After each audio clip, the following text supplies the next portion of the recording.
The stone tablet crumbled beneath Yannick Irwin's fingertips, and he knew with sick certainty that 3 months of careful documentation might vanish into the moss-covered earth if he did not find someone who could read the ancient script before winter rains washed it all away.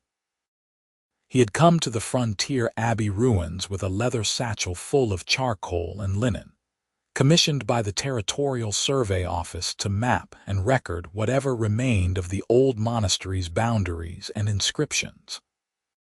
The abbey had stood for 6 centuries before fire and war reduced it to broken arches and vine-choked walls, and now only sheep wandered through what had once been a sanctuary.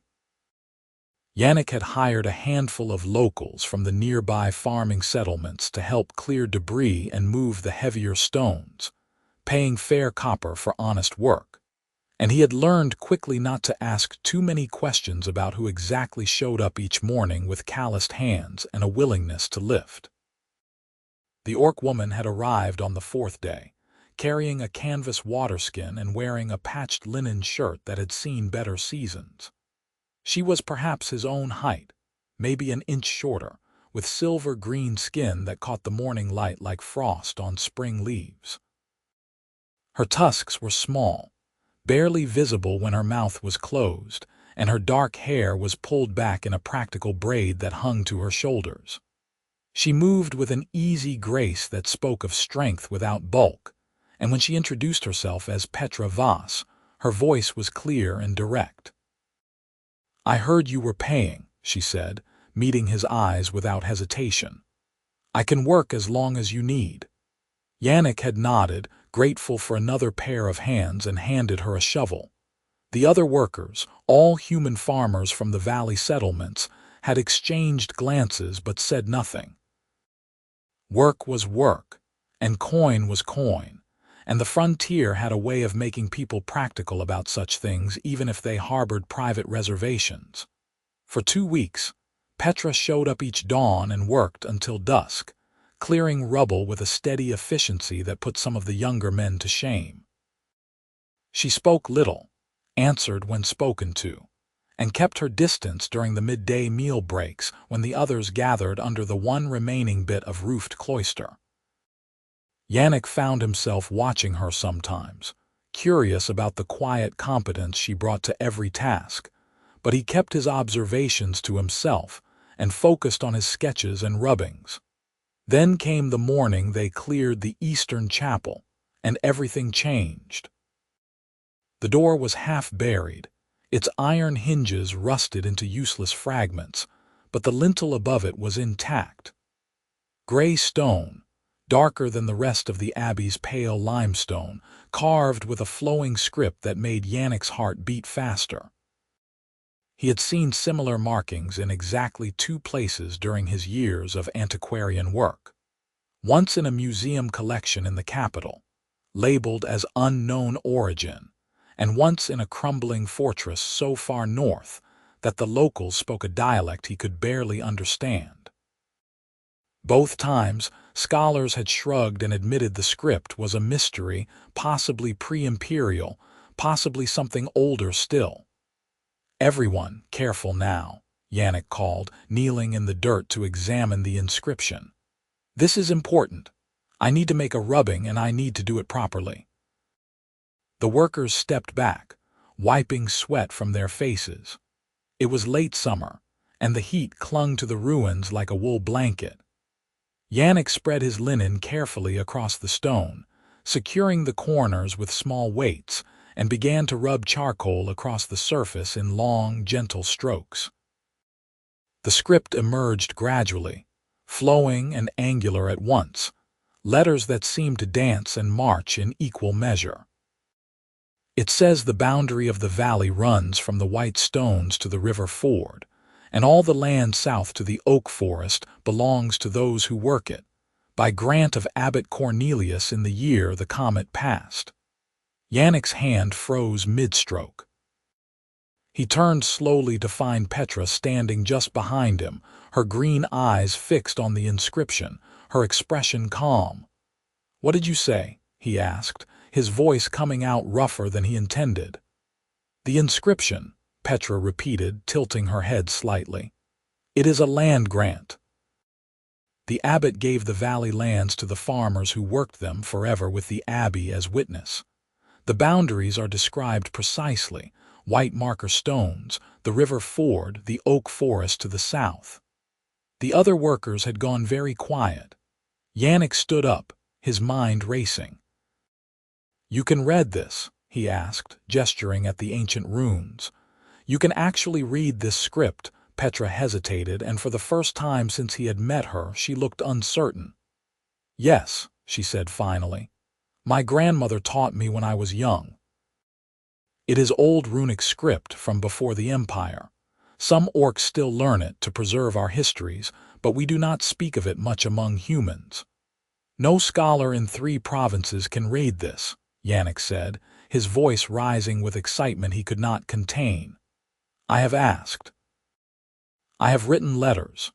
The university sent back a note saying it might be decorative rather than actual writing. And you are telling me you can read it?" "I can read it," Petra confirmed, her shoulders tensing slightly as if expecting criticism or disbelief.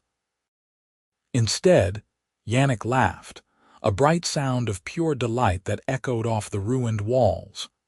"This is extraordinary," he said, pulling out his notebook with fumbling fingers. "This could be the key to understanding dozens of sites across the territory. Petra, would you be willing to help me translate everything we find here? I can pay more proper scholars' rates if you can provide accurate translations." Petra's expression shifted, surprise replacing wariness. "You believe me?" she asked quietly. "Why would you lie about something so specific?" Yannick replied, flipping to a fresh page. "Besides, the way you describe the text, the grammatical structure, that is not something you could invent on the spot. That is genuine translation." One of the other workers, a heavy-set man named Thomas, cleared his throat. "Begging your pardon, Master Irwin, but that inscription about the valley boundaries, that would matter, would it not? For the current land disputes—" Yannick paused, his pen hovering over paper. "What land disputes?" he asked slowly. Thomas and the others exchanged uncomfortable looks. "Baron Aldrich has been claiming the Southern Valley farms are outside the original Abbey grant," another worker explained. "Says they are wild land, open to seizure under territorial law. He has been forcing people off their homesteads, promising them to his own men.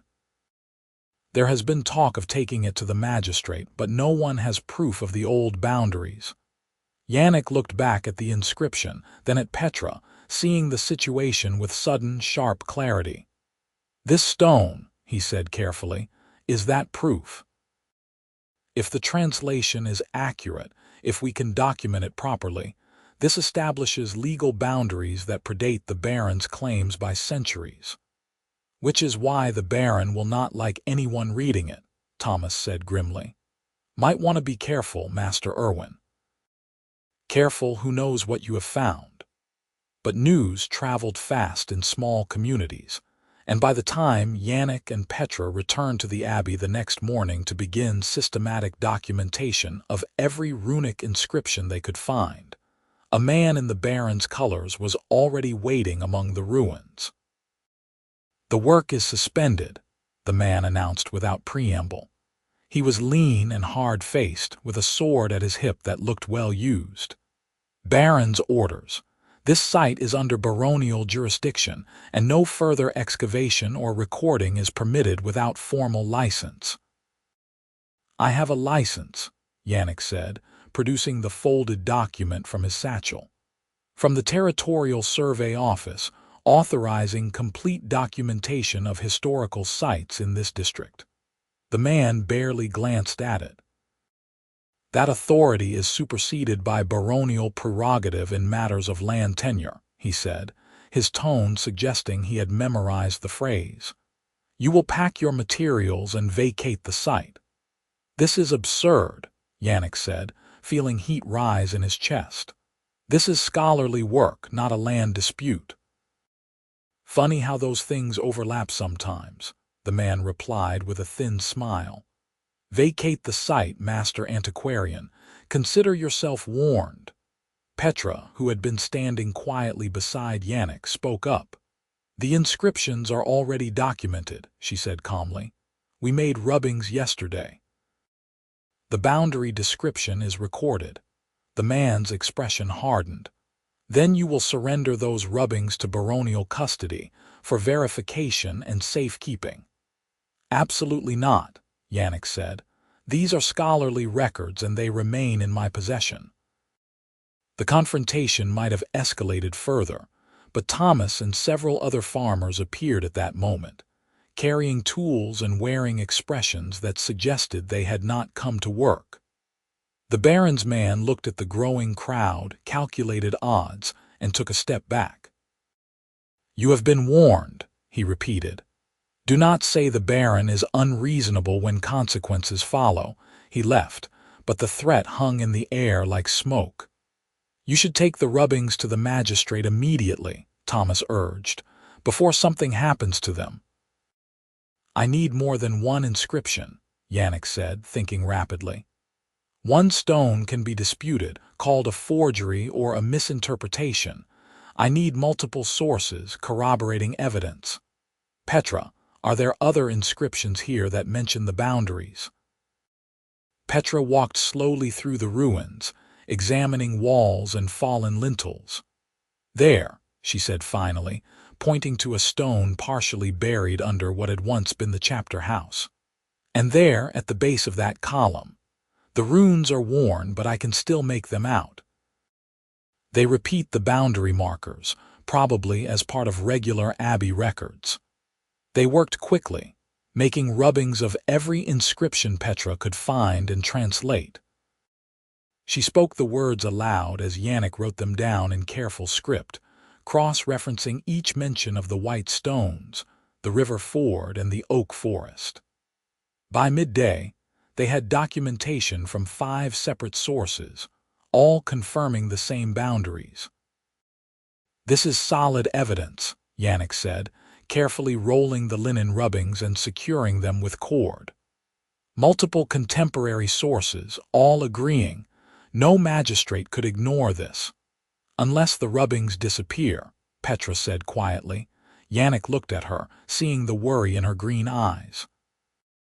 You think the Baron would go that far? He asked, though he already knew the answer.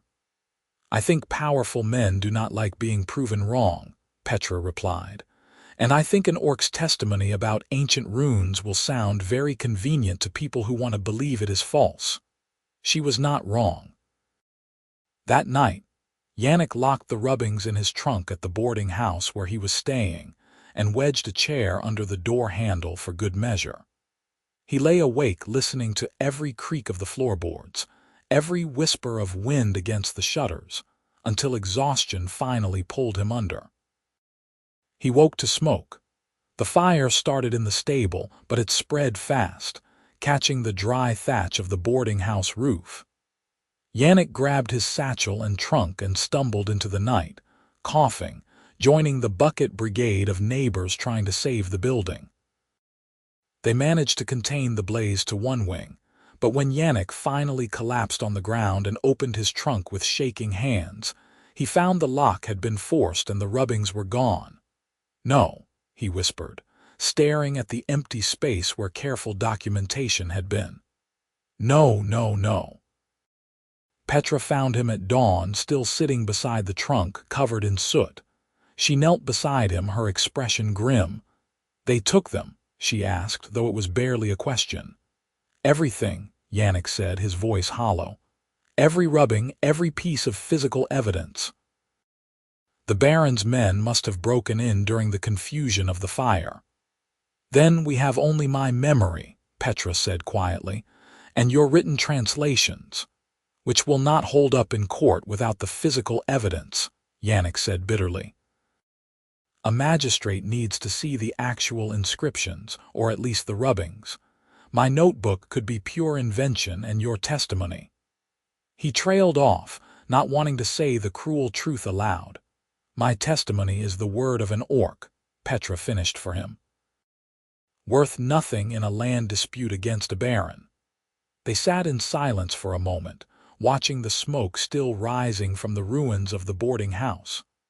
"Unless," Petra said slowly, "we go back to the abbey and I reproduce the inscriptions from memory. Not rubbings, but direct copies. You can witness me doing it, verify that I am not consulting any source except the original stones. And then we bring the magistrate to the abbey itself to compare my copies to the actual carvings." Yannick turned to look at her, hope flickering cautiously to life. "Could you do that?" he asked. "Reproduce the runes accurately enough to withstand legal scrutiny. My grandmother made me recite the teaching stones until I could draw every rune with my eyes closed," Petra said. "I remember what we documented. I can write it again." "Then we try," Yannick said, getting to his feet. "We try, because those farmers do not deserve to lose their homes to a land thief." They returned to the abbey with fresh linen and charcoal, and this time Thomas and a dozen other farmers came with them, forming a perimeter around the ruins. The Baron's men appeared again, but faced with a determined crowd, they kept their distance and settled for watching from the tree line. Petra worked methodically, kneeling before each inscription and reproducing the runes on clean linen with steady, confident strokes. Yannick watched every movement, noting in his journal the care she took, the way her hand never hesitated, the perfect match between the stone and her copy. "You really did memorize all of this," he said with quiet amazement. "My grandmother believed written knowledge was sacred," Petra replied without looking up from her work. "She said words outlast empires if someone remembers them, so I learned to remember." "She must have been a remarkable woman," Yannick said. "She was," Petra agreed softly. "She lived through 3 wars and the Great Famine. She saw our clan driven from the northern territories into the frontier lands. She refused to let our history die with her." "By teaching you," Yannick said, understanding. "By making sure someone carried the knowledge forward." "By making sure I carried it," Petra corrected. "I was the only one interested. My brothers wanted to learn farming and blacksmithing, practical trades. They thought the old runes were useless." "Not useless," Yannick said firmly. "Never useless. Right now, what you know might save a dozen families from losing everything." Petra paused in her work and looked up at him. "You really believe that?" she asked. "You truly think a magistrate will accept this evidence, even knowing it comes through me?" "I will make him accept it," Yannick said. "I am a licensed antiquarian with credentials from the Territorial Survey Office. My professional reputation stands behind your translation. And once we show the magistrate the inscriptions in person, let him see for himself that your copies are perfect matches to the originals. He will have no grounds to dismiss the evidence." "You are putting a great deal of faith in the legal system," Petra said quietly. "I am putting faith in the truth," Yannick replied. "And in you." Something shifted in Petra's expression, a softening around her eyes that made her look suddenly vulnerable. "Why?" she asked, and the question held layers he was not sure he could fully answer. "Because you have given me no reason not to," Yannick said, which was true but incomplete. The whole truth was more complicated, tangled up with the way she moved through the ruins with such careful reverence, the way her voice carried quiet strength when she translated the ancient words, the way she had risked baronial anger to help people she barely knew. The whole truth was that somewhere in the past weeks, admiration had shifted into something warmer, something that made his chest tighten when she smiled. But those were thoughts for another time. Right now, they had work to do. It took 3 days to reproduce all the inscriptions and prepare their case. Yannick wrote a formal petition to the magistrate, laying out the evidence and requesting an official hearing on the boundary dispute.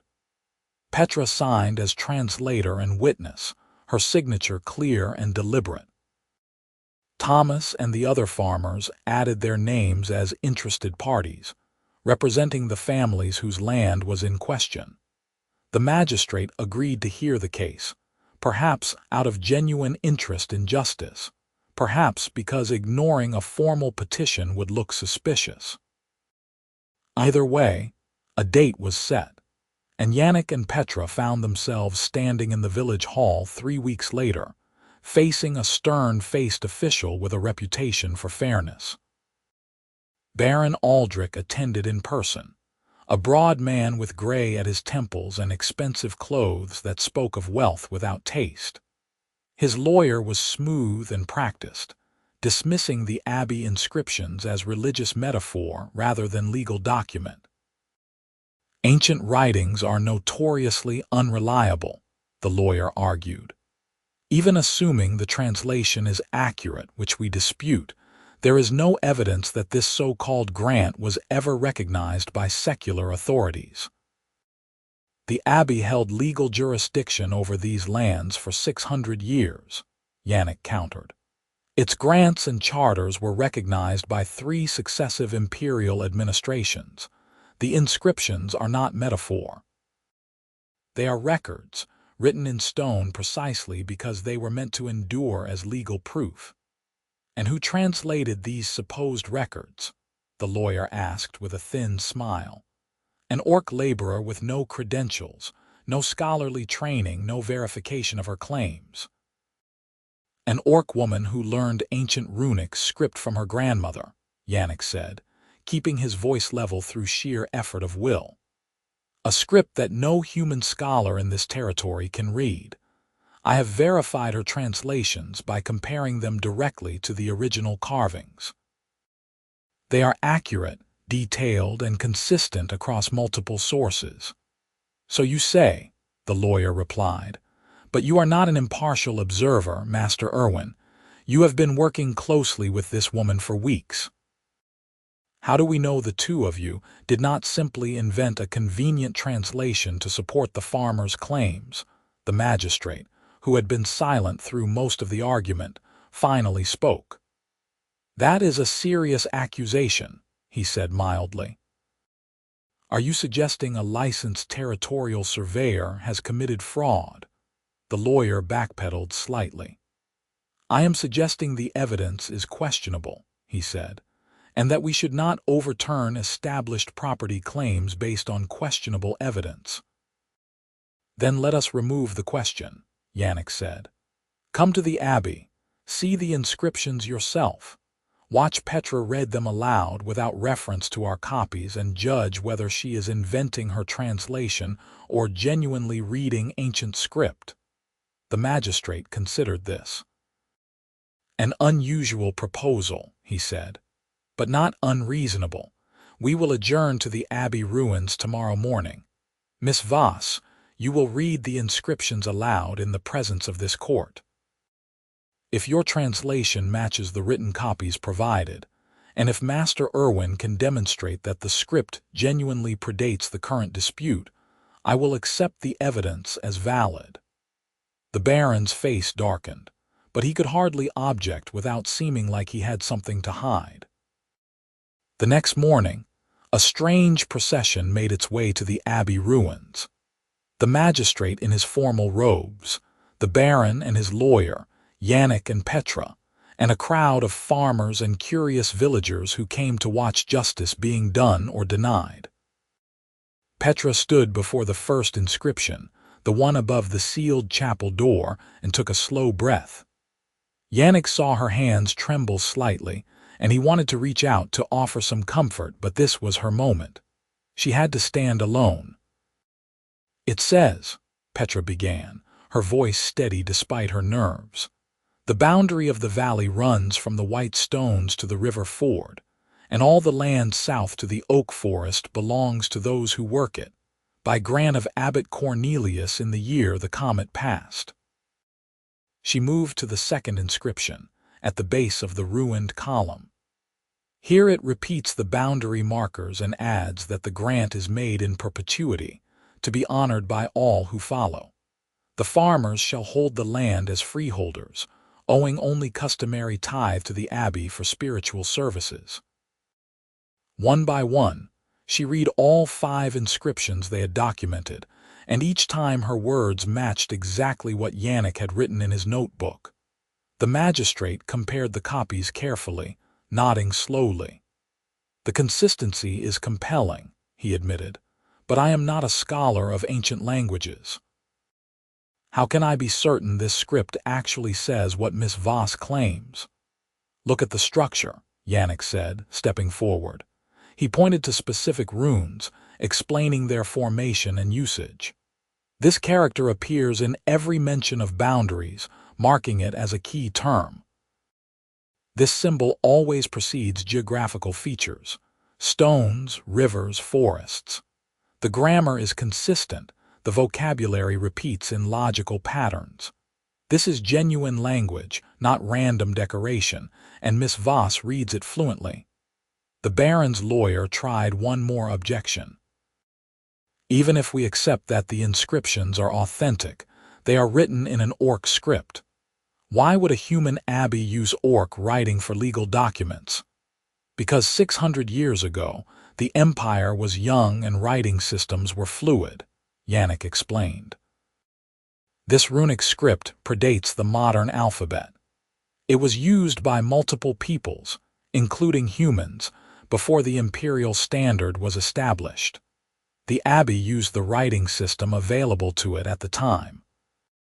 The magistrate walked slowly among the ruins, examining the stones, the inscriptions, the careful copies Petra had made. He looked at the Baron, at the nervous farmers, at Petra standing quiet and straight beside the ancient words. "I am satisfied," he said finally. "The evidence is clear and credible. The abbey inscriptions establish boundaries that encompass the disputed Southern Valley farms. Those lands were granted to the farming families in perpetuity, and that grant is legally binding. Baron Aldrich, your claim to the Southern Valley is denied." The farmers retained their holdings. The farmers erupted in cheers.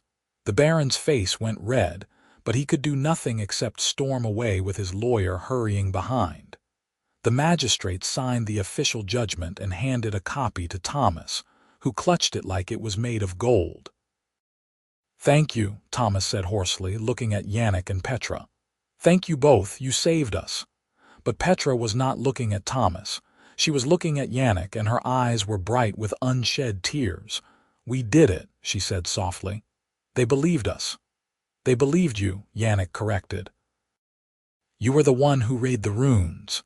You were the one who stood up there and proved your knowledge was real and valuable." "I could not have done it without you," Petra said. "Without your credentials, your scholarship, your willingness to vouch for an Orc's word." They stood close together in the ruins, the crowd's celebration fading into background noise.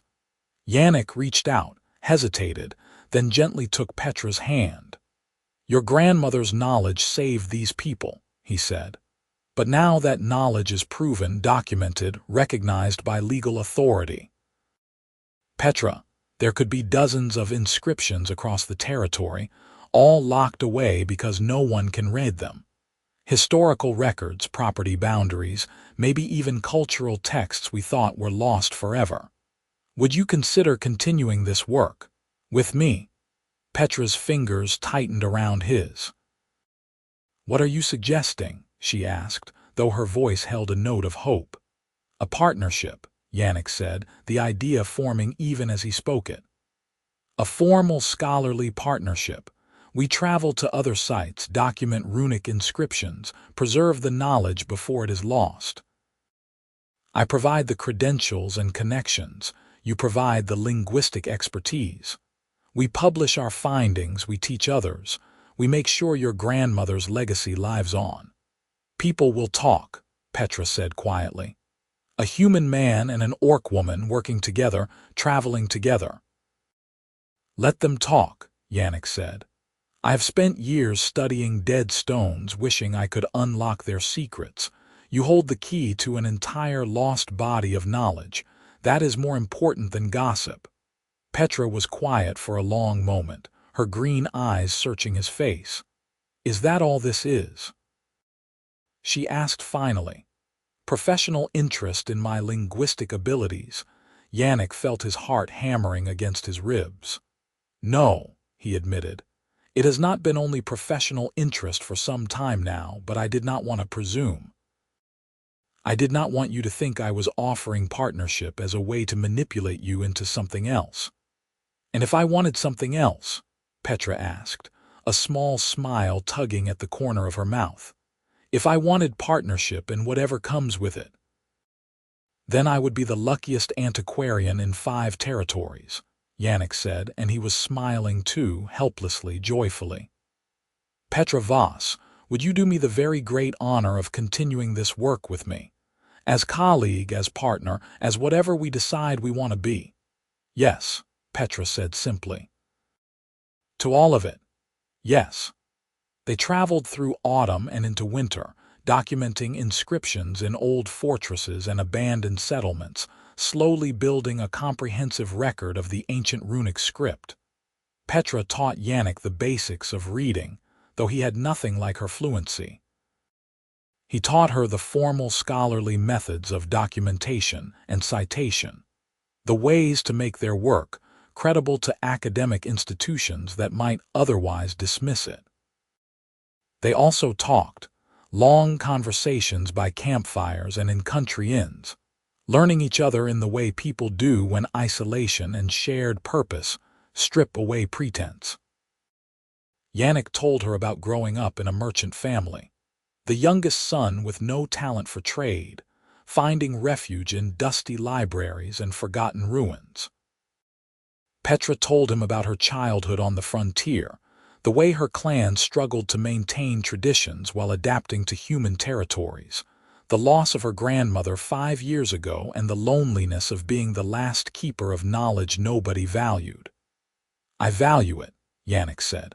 "I value you." They were in a small inn, sitting close together near the fire because the winter night was bitter. Petra leaned her head against his shoulder, and it felt like the most natural thing in the world. "I know," she said softly. "You show me every day." Somewhere along the road between autumn and spring, professional partnership became something deeper. They kissed for the first time in front of a stone covered with runes blessing a marriage, which seemed appropriate. They shared a room after that, and then shared everything, building a life together piece by careful piece. By the time the apple trees were blooming again, they had documented 47 different sites and compiled a manuscript that would eventually be published as the definitive work on pre-imperial runic script. More importantly, they had compiled a teaching manual, a guide for anyone who wanted to learn the ancient writing. "We should open a school," Petra said one evening as they reviewed their notes. "A proper school where people can come to learn the runes, so the knowledge does not die with me." "I think that is a wonderful idea," Yannick said. "Where should we establish it?" "Near the abbey," Petra suggested. "Where it all began. The farmers know us there, trust us, and the ruins can serve as a practical teaching site." They purchased a small house near the abbey ruins, using Yannick's savings and the advance from their book publisher. It had 4 rooms and a good stone fireplace, and they converted the largest room into a classroom with benches and a large slate board. The wedding was held that summer, a small ceremony with Thomas and the valley farmers as witnesses. Petra wore blue linen and flowers in her hair, and Yannick could barely speak his vows around the lump in his throat. The magistrate who had judged the land case officiated and declared them legally married under territorial law. "You have both given this community a great gift," he said at the small celebration afterward. "Justice, knowledge, and hope. May your marriage be as strong as the stones you study." The school opened in early autumn, just as the leaves were turning. They had not expected many students at first, but word had spread about the orc woman who could read the ancient runes and the human scholar who vouched for her. Farmers sent their children to learn, curious about the old inscriptions on boundary stones and well markers. A few younger orcs came, shy at first, admitting their parents had told them the runes were not worth knowing. Petra taught them with the same patient thoroughness her grandmother had shown her, and Yannick assisted, helping with historical context and documentation techniques. The first lesson was on a clear morning when frost still lingered in the shadows. 12 students sat on the benches, ranging from children barely old enough to hold a slate to adults with gray in their hair. Petra stood at the front of the room, and Yannick could see both nervousness and determination in the set of her shoulders. "Welcome," she said, her voice carrying clearly through the small classroom. "You are here to learn something very old and very precious. The runic script we will study together is not just writing. It is a bridge to the past, a way to hear the voices of people who lived centuries ago. Some of you are human, some are orc. The script belongs to all of us, because knowledge belongs to anyone willing to learn it." She turned to the slate board and drew the first rune, the character for boundary, for edge, for the place where one thing becomes another. "We will start here," she said, "at the beginning of the alphabet. Each character has meaning, history, and power. By the end of this course, you will be able to read inscriptions that have been silent for generations. You will be able to preserve knowledge that might otherwise be lost. And you will carry that knowledge forward so others after you can learn as well." One of the students, a boy perhaps 10 years old, raised his hand timidly. "Will we go to the abbey?" he asked. "Will we read the real inscriptions?" Petra smiled, and Yannick felt his heart swell with love and pride. "Yes," she said, "we will go to the abbey and to other sites as well. You will learn to read the stones themselves, not just copies in books. Because that is how the knowledge stays alive, by being used, by being needed, by mattering to real people in the real world." She glanced back at Yannick, and he nodded encouragement. Together they had built this, a place where ancient knowledge could flourish, where an orc woman's grandmother's teachings could become something recognized, respected, and passed on. Where two people who should have remained strangers had found partnership, love, and purpose. As Petra began the first formal lesson, teaching her students the proper stroke order for that first essential rune, Yannick took his seat at the back of the classroom and opened his own notebook. He was working on their second manuscript, a historical analysis of how the runic script revealed trade routes and cultural connections across the pre-imperial territories. But he paused in his work to simply watch. Petra at the slate board, the students leaning forward with concentration, sunlight streaming through the windows to illuminate dust motes and chalk dust, and the careful shapes of ancient letters being learned anew.